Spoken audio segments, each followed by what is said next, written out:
Welcome to IIOCS.com Food Tech Club. Today's topic is preservation by heat processing.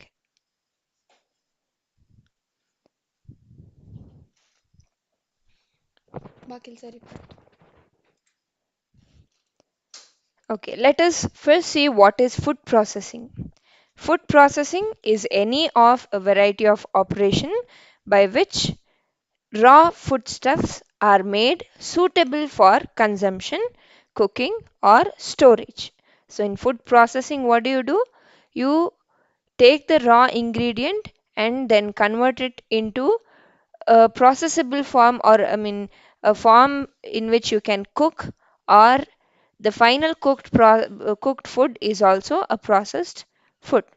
Okay, so this includes from washing till the final product is prepared. Food processing generally includes the basic preparation of foods, the alteration of a food product into another, and preservation and packaging techniques. Processing makes food healthier, safer, tastier, and more shelf stable.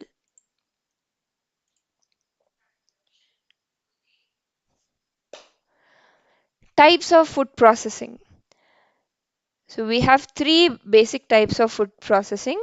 One which is done in ambient temperature, and the other using heat, and then low temperature processing.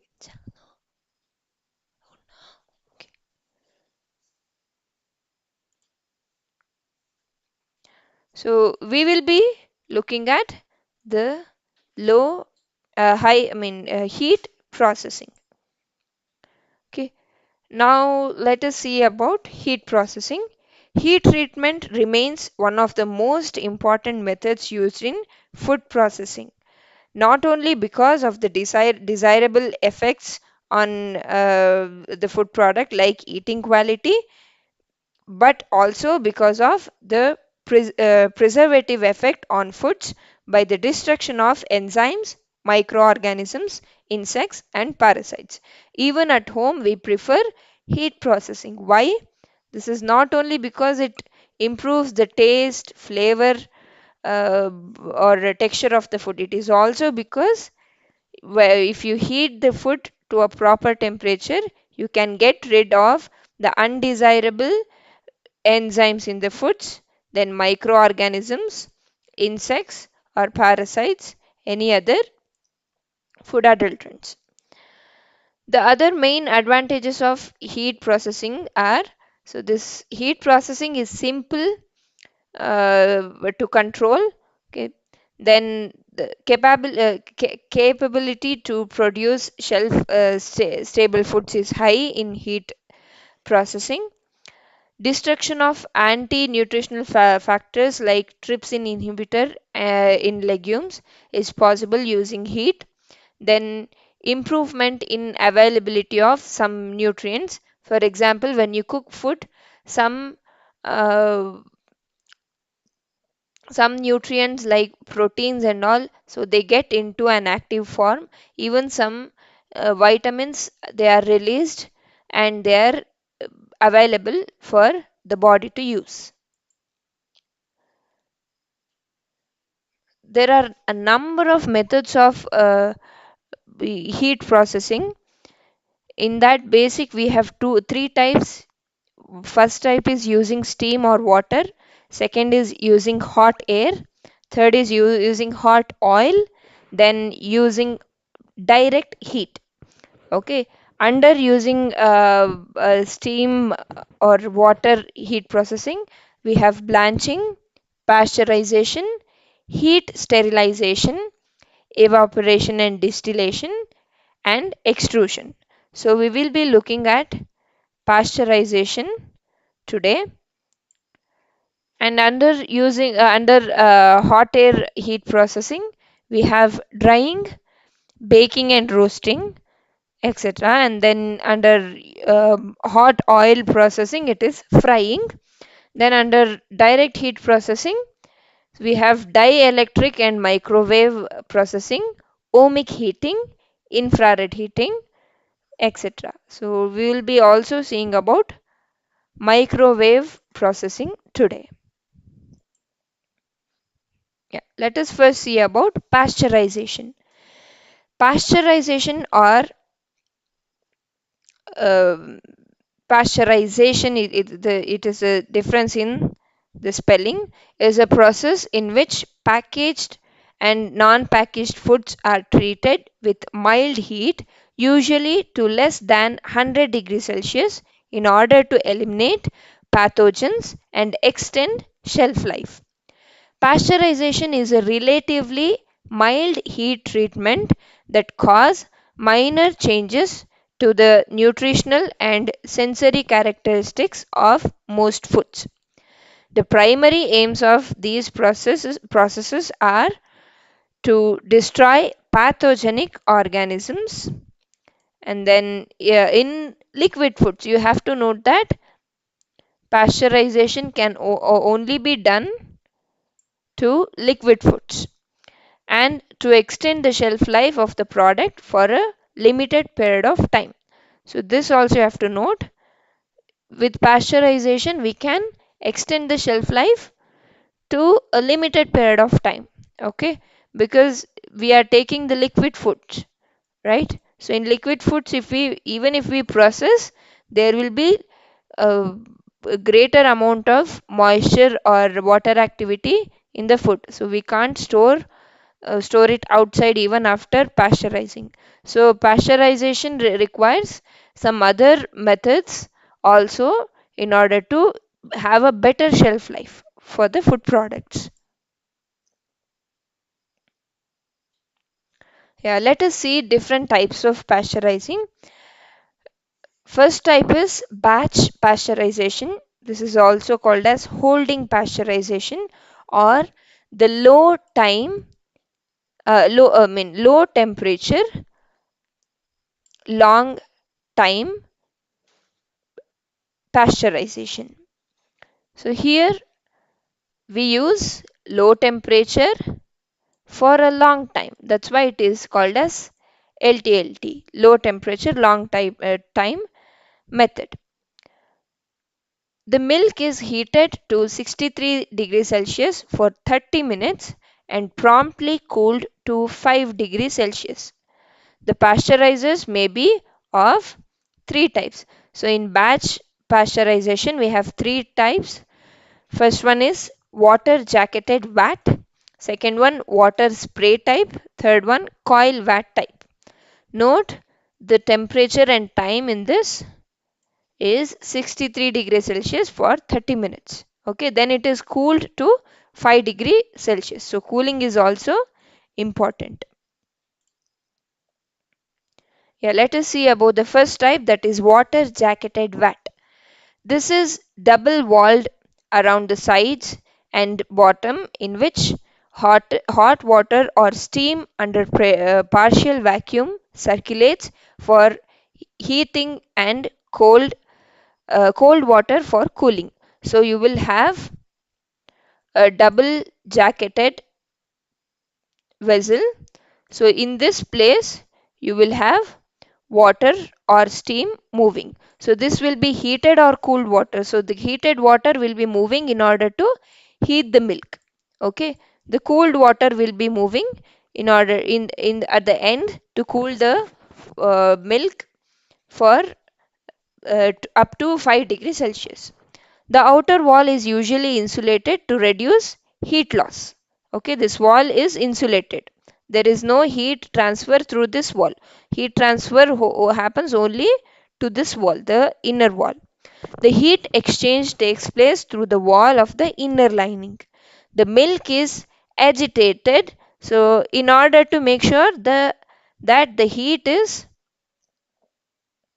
properly transferred to all the layers of the milk or any liquid food. So it is an agitator is used. Okay, constantly this heat is mixed. Otherwise, only the outer layer, the layer which is in contact with the inner wall, that will be getting heated, right? That's why proper mixing is ensured by the use of agitators.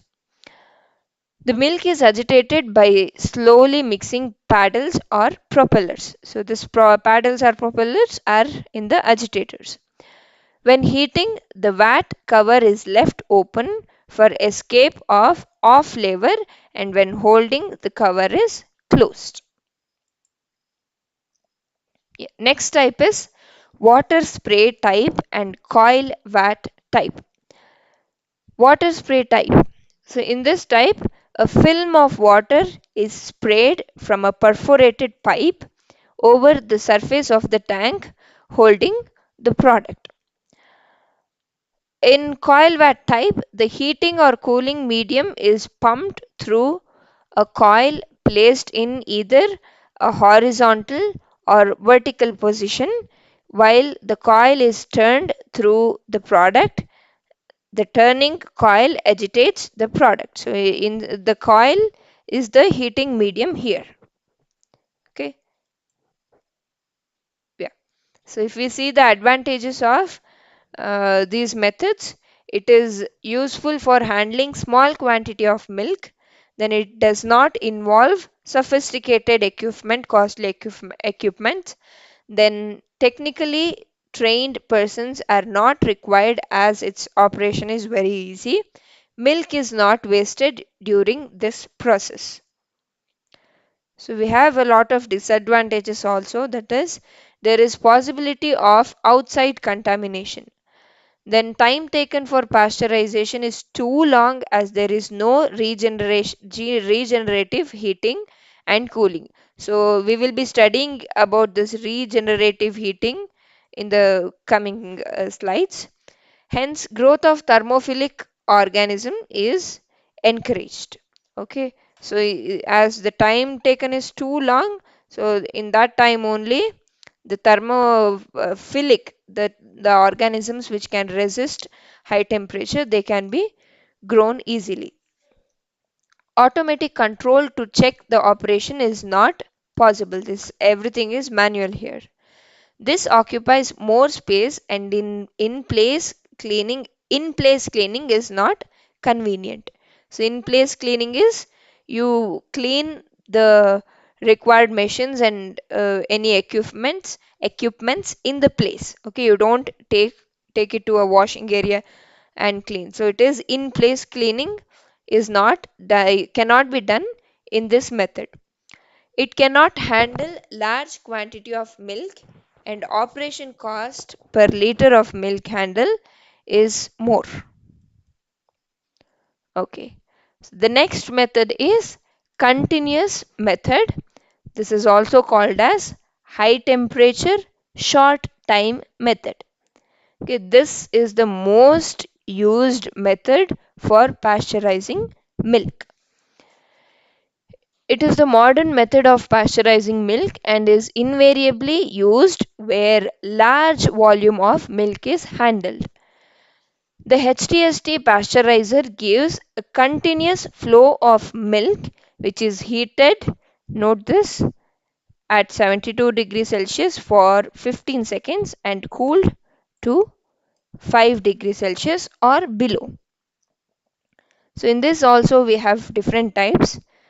So we have two types, that is first one is tubular heat exchanger and the second one is plate heat exchanger. Under tubular heat exchanger you have in shell and tube heat exchanger. The next one is concentric tube heat exchanger. Let us see more about these types. In shell and tube heat exchangers, if we speak about that, number of small tubes carrying milk passing to large tubes where heating or cooling medium is circulated. So in small tubes milk is passed, so around that tubes you will have the heating medium, that is hot water or hot steam will be heating those tubes, and so the milk is in turn heated. So in concentric tube heat exchanger, the inner and outer tube carrying the heating coil medium and middle tube carrying the product. So here what happens is, just like the jacketed vessel, you have this double layered pipe where the milk is moving here, and the heating medium will be moving here. Okay, this will be heating the inner layer of the pipe. So in the first method, it is just a number of pipes, okay, parallelly arranged inside a chamber. In that chamber, you will have water. So it's not pipe inside pipe. So this is a double layered pipe. Okay, yeah. Plate heat exchanger. The corrugated stainless steel plates held, that is of 3 mm thickness, held apart, are joined together by non-absorbent rubber gasket or seal. So we will be seeing more about this plate heat exchanger, as this is the one which is mostly used in Indian dairy industries. Okay, so in coming slides, we'll be seeing more about heat exchangers. Okay, so let us see the processing method of milk using HTST pasteurizer, especially the plate heat exchanger method. So in this we have different components in the equipment. The first one is balance tank. The milk moves from balance tank. So the pump pumps it into regenerative heating section. Then it is heated.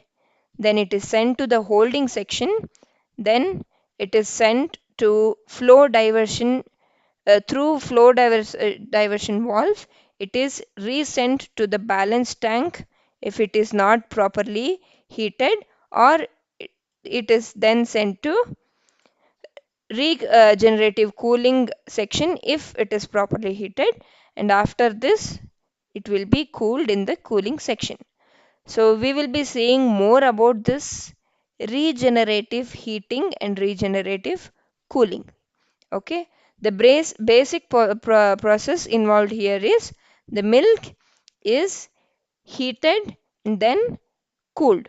In between, if it is not heated up to the required temperature, that is here it is 72 degrees Celsius, this flow diversion valve, it will redirect the flow milk to the balance tank, and the process continues. The process repeats. Okay, if it is heated to the required temperature, then it is cooled and packed. Okay, let us see the first um, part of the equipment, that is the balance tank. It is a vessel that keeps the product at a constant level above a pump inlet, and will generally have a level sensor to help maintain tank volume. So here you can see the level sensor. Okay, it is equipped with a float valve assembly which controls the liquid level nearly constant, ensuring uniform head pressure on the product leaving the tank. The overflow level must always be below the level of the lowest milk passage in regenerator. So overflow will be below the level of, so this is the input, output. So overflow, yeah, goes below. Okay, it therefore helps to maintain a high pressure on the pasteurized side of the heat exchanger. The balance tank also prevents air from entering the pasteurizer by placing the top of the outlet pipe lower than the lowest point in the tank, and creating downward slopes of at least 2%. So you can see this is not straight, this is a slope. The outlet will be in the lowest region. Okay, ensuring that whatever air molecule comes, that assembles here, okay, it will be going up and it will not enter the pipe. Yeah. Next is about the pump. Either a rotatory positive pump between the regeneration and heating section, or a centrifugal pump with a flow control device to ensure constant output after is used in the pump. So we use a rotatory positive pump. So this is basically a rotatory positive pump, or a centrifugal pump. So centrifugal pump is the one works with the centrifugation principle. Okay, so we usually use the rotatory positive pump. So these both are used in order to pump the food product. The timing pump draws product through the regenerator and pushes milk under pressure through pasteurized regenerator. It governs the rate of flow through the holding tube.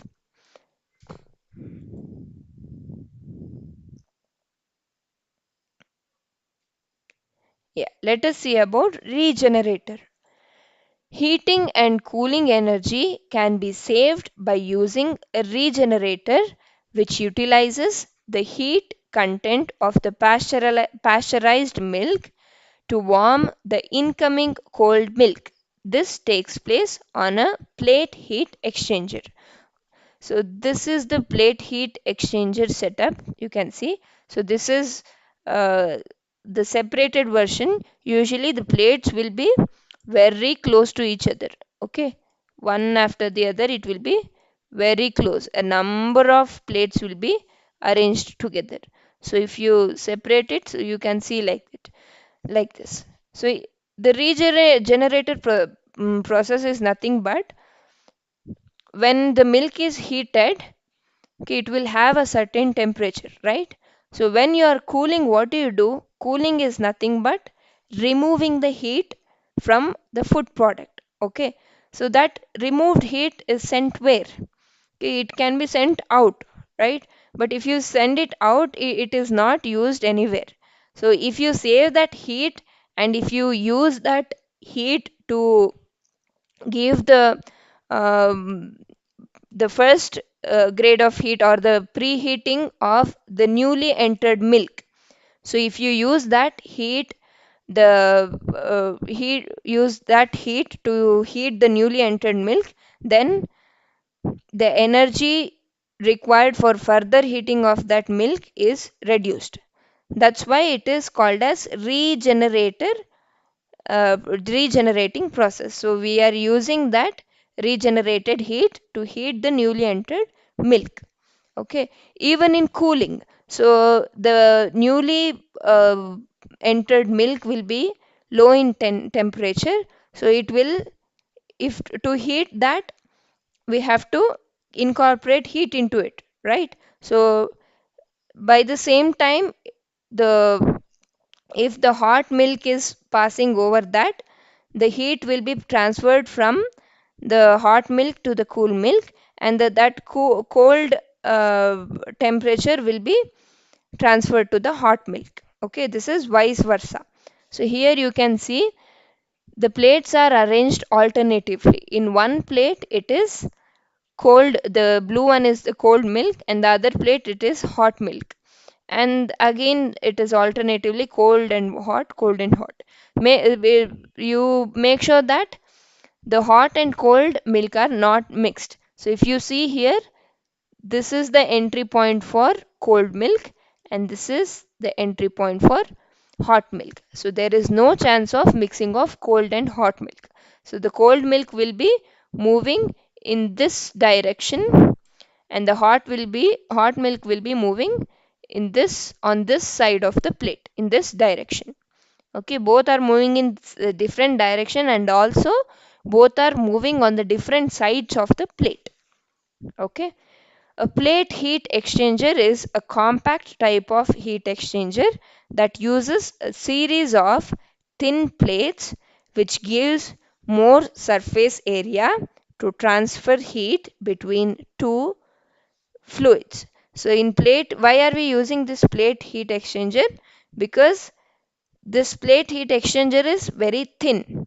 Okay, if it is thin, heat transfer is very easy. Second thing is, so this the surface area of plate heat exchanger is very vast. Okay, the surface area is very much. So it is more. That's why the transfer of there is a lot of space to transfer of heat and to send the and in order to move the liquid.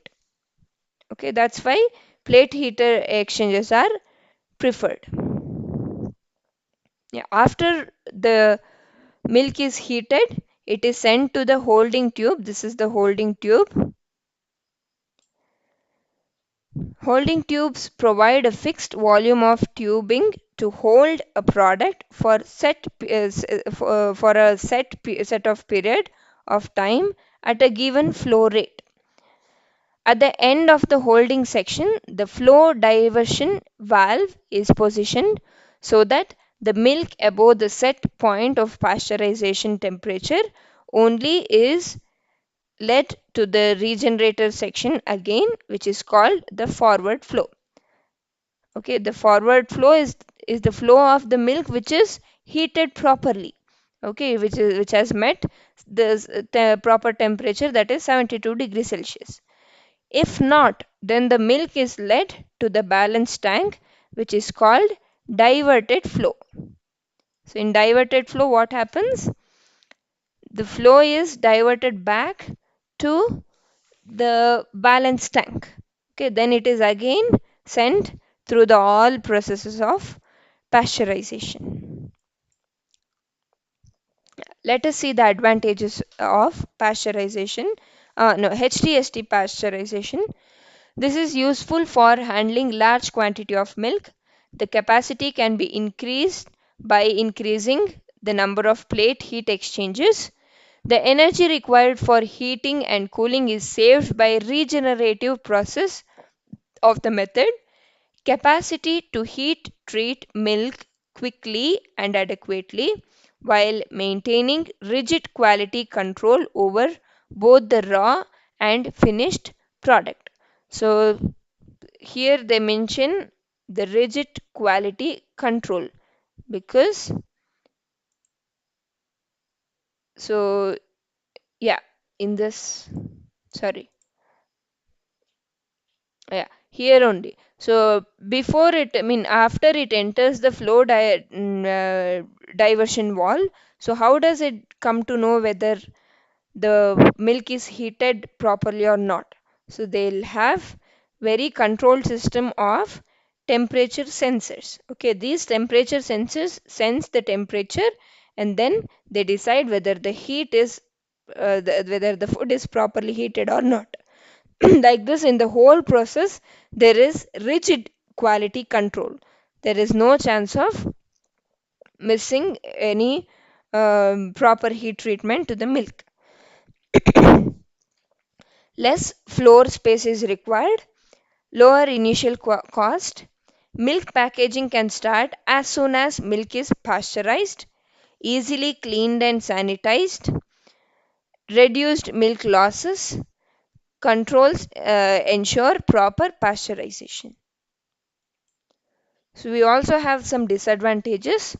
That is, this is not suitable for handling small quantity of milk.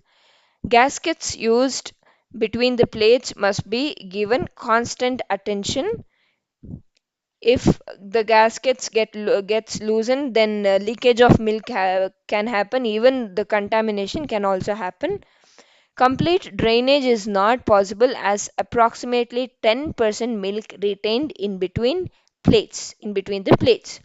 There are chances of formation and accumulation of milk stones. Margins of safety in the product sanitary control are narrow.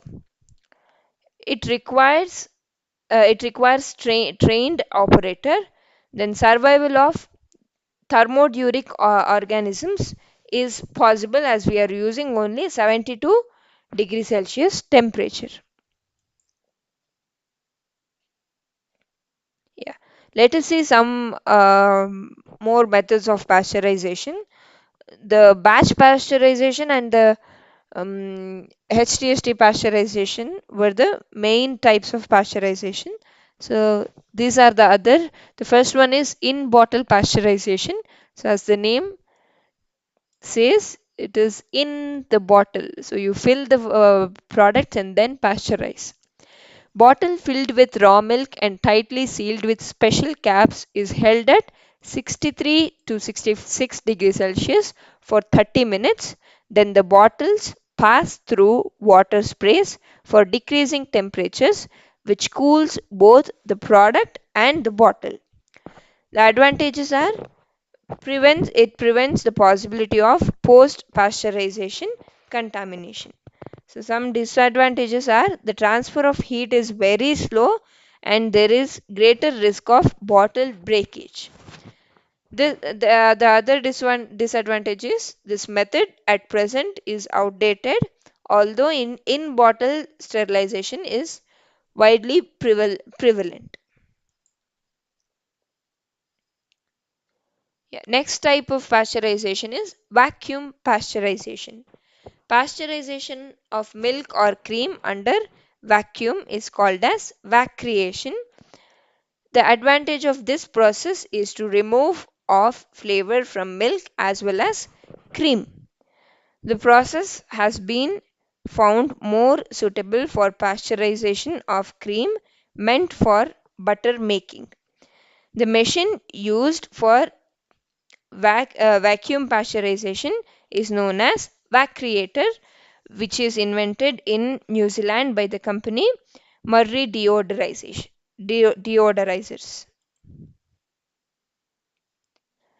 Next type is flash pasteurization.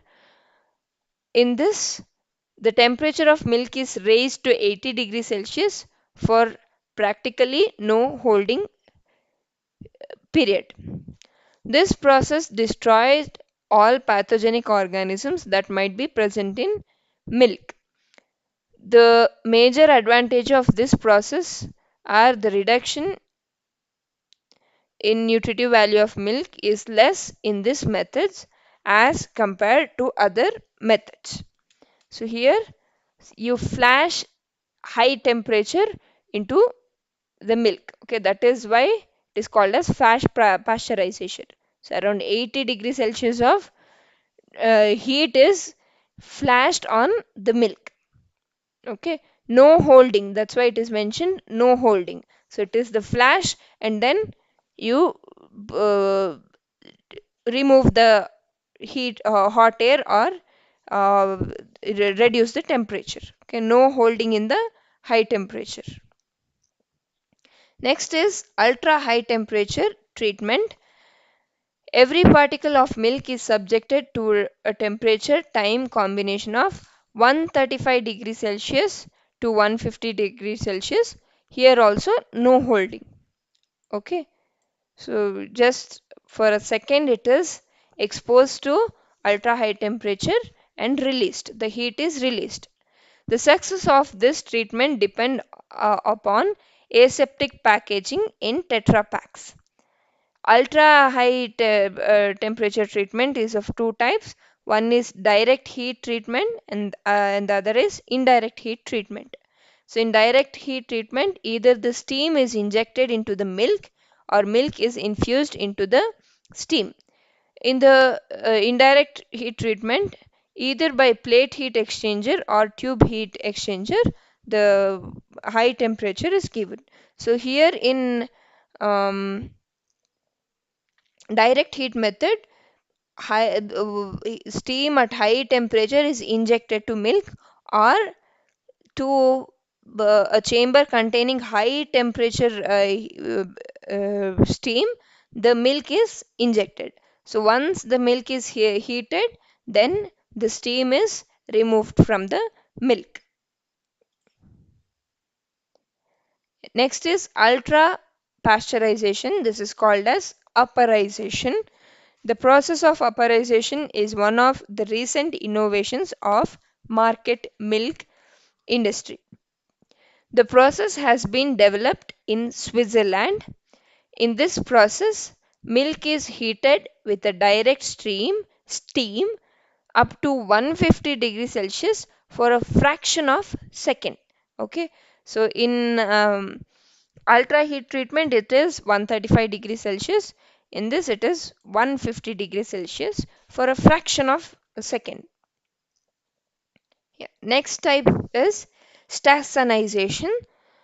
The principle of Stassanization operation is heating of milk to the desired temperature by passing it through two water heated pipes through narrow space of 0.6 to 0.8 mm.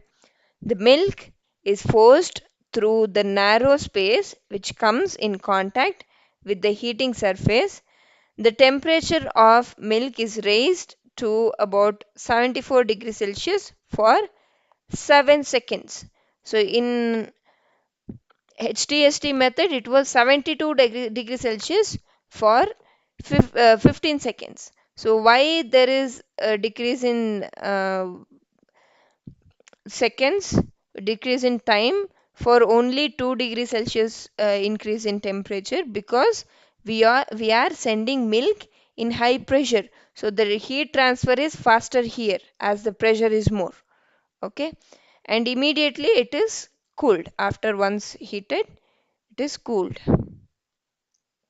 Yeah, let us see the time and temperature for different types of pasteurization method.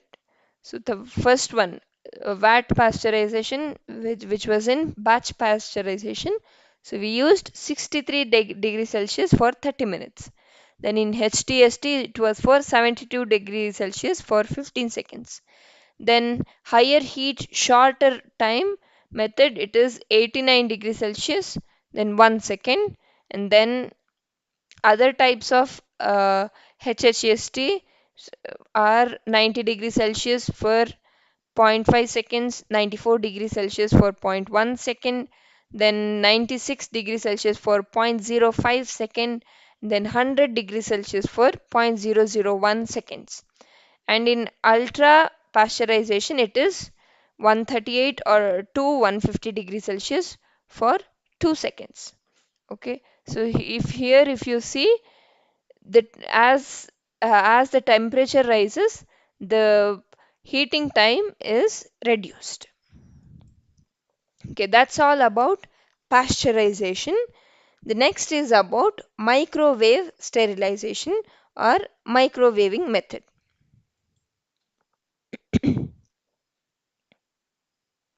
Yeah. As we know, microwave sterilization is a thermal process. A micro oven works by passing non ionizing microwave radiation, usually at a frequency of 2.125 gigahertz through the foot. So here you can see the representation of a microwave oven which we usually use at home. Microwave radiation is between common radio and infrared frequencies. So it is between infrared and radio frequency. Microwave heating takes place due to the polarization effect of electromagnetic radiation at frequencies between 300 megahertz to 300 gigahertz. Microwaves deliver energy to the food package under pressure and controlled temperature to achieve inactivation of bacteria harmful for humans. So in this microwaving method, so you have two types. So one which we use at home, that is the micro oven, and the one which is used at industry level is the microwave sterilization method. Okay, so what we are speaking here is about microwave sterilization method. So in microwave sterilization method we usually try to sterilize the food packages. So it is done under pressure and controlled temperature to achieve the inactivation of unwanted microorganisms. Most processed foods today are heat treated to kill bacteria by using microwaves. So this is the machine for microwave sterilization. This is where you send the food, and inside the microwaves will be sent on the food, and then we will get the sterilized product. Prolonged exposure to high heat often diminishes product quality. Microwaves interact with polar water molecules and charged ions. The friction resulting from molecules aligning in rapidly alternative electromagnetic field generates the heat within the food. Since the heat is produced directly in the food, the thermal processing time is sharply reduced. The color, texture, and other sensory attributes of food processed by microwave sterilization are often better compared with those of conventionally retorted food while meeting microbial safety requirements. Okay, let us see how is food cooked in microwave oven. Okay, so the micro oven cooking we'll be seeing. So as I explained in the previous slide, so what is heated? The whole food is not heated. The water content of the food is heated. Okay, heat is produced within the food by the friction of water molecules, which spreads to the center of the food by conduction. So the outer layer of the food will be cooked first. Okay, the outer layer water molecules, they cause the friction and they cause the rise in the temperature. That temperature moves in with the help of the conduction method, and the whole food is heated. Small portions are cooked rapidly in micro ovens. As the quantity of food increases, however, the efficiency is lost. So you must have observed in micro ovens, if you keep um, a large amount of food, if you keep a large amount of food, the inside of the food will not be cooked properly. Okay, only the outer layer will be cooked properly, because this microwave penetrates only till 3 to 10 inches of food. Okay, in smaller micro ovens it is only 3 inches of food. Okay, that's why we have to keep the thickness of, I mean, very small quantity of food inside the micro oven. Two frequencies have been set aside for the exclusive use of microwave heating application, namely 915 megahertz. Okay, this is used at our micro ovens, and 2450 megahertz microwave waves are used in industrial level. Yeah. Let us see the advantages. A significant reduction in the thermal processing time is the major advantage of microwave sterilization processing. That means this is time saving method. The reduction in processing time results in more fresh like taste and texture. So you won't have to expose the food for longer heat treatment. Okay, the process is very quick. So you will retain the taste and texture of the food, and improves visual appearance of the food also. The reduction of processing time may also potentially increase retention of nutrients in the thermally processed food. Okay, we can have the retention of nutrients. Instantaneous turn on and off of the process allows for a more precise process control, better energy usage, and cleaner working environment in food processing facilities. The use of post packaging processing could benefit manufacturers in reducing spoilage and eliminating refrigeration costs and provide safe food for consumers. To mention some disadvantages of this method, although it can sterilize just as much and some cases even a wider variety of materials, this procedure can only sterilize a limited amount of materials at a time. As I told you, we can't sterilize large amount of food at a time in uh, microwaves. In some cases, microwave irradiation does not possess the necessary heat or power to penetrate a large scale boxed medical waste, which could result in a less efficient procedure than other methods. In addition, its capital investment is really high, so this is not cost effective. Even in case of cooking, so many times when compared to the normal cooking methods, so in microwave cooking you don't get the required flavor development in the food. Okay, if you cook directly in microwave, then the flavor development doesn't happen properly in most of the foods. So that is also one of the disadvantages. So this is all about heat processing, then pasteurization, and then microwave heating or microwave sterilization. That's all for today. We will meet again in the next session. For any query, you contact the number on the screen. Continue your studies with iiocs.com Food Tech Club. Thank you. Good night.